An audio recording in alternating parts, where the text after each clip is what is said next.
10వ తరగతి ప్రశ్నపత్రం లీకేజీపై అధికారుల విచారణ. పరీక్ష కేంద్రం చీఫ్ గోపాల్ డిపార్ట్మెంట్ అధికారి సస్పెండ్ అట. తెలంగాణ రాష్ట్ర వ్యాప్తంగా 10వ తరగతి పబ్లిక్ పరీక్షలు మార్చి 21 నుంచి ప్రారంభమైన సంగతి తెలిసిందే. అయితే తొలి రోజు పరీక్ష రోజే ఎగ్జామ్ ప్రారంభమైన 10 నిమిషాలకే తెలుగు ప్రశ్నపత్రం సోషల్ మీడియాలో చక్కర కొట్టడం రాష్ట్రంలో హాట్ టాపిక్గా మారింది. ఈ లీకేజ్ వ్యవహారంపై పోలీసులు ముమ్మర దర్యాప్తు చేపట్టారు. నగరికల్ గురుకుల పాఠశాలలో తెలుగు ప్రశ్నపత్రం లీక్ అయినట్టు అధికారులు ఇప్పటికే గుర్తించారు కూడా. అధికారుల నిర్లక్ష్యం ఎందుకు కారణమని తొలుత తెలిసినా పోలీసులు విద్యాశాఖ అధికారులు పకడ్బందీగా చర్యలు తీసుకున్నప్పటికీ పరీక్ష సెంటర్లకు ఫోన్ ఎలా వచ్చిందని దానిపై పోలీసులు దర్యాప్తు చేపట్టినట్లట. ఏం చెప్తాను జనరల్ అంటే పెద్ద పెద్ద పేపర్లే లీకేజ్ అవుతాయి. మమ్మల్ని ఎవరు అడిగిలే చిన్న పేపర్ పేపరు పోనీ రాదు. జనరల్గా మాట్లాడుకుంటే ఇలా డిపార్ట్మెంట్ కంపల్సరీ ఉంటుంది, విద్యాశాఖ కంపల్సరీ ఉంటుంది. అందరూ కాదు, కొందరు వాళ్ళకు లక్షల జీతాలు ఉంటాయి.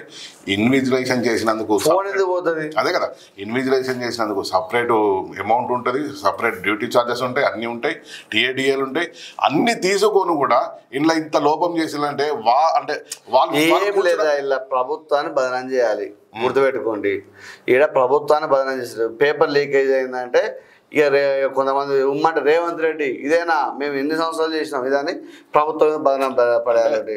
పుసుక్కని ఇది సీరియస్ అయ్యి ఆ ఎగ్జామ్ గిట్ట పోస్ట్ పోన్ అవడం క్యాన్సిల్ అవడం అయితే పరిస్థితి ఏంది? ఇప్పుడు ఎవరు నష్టపోతారు? పాపం విద్యార్థులే.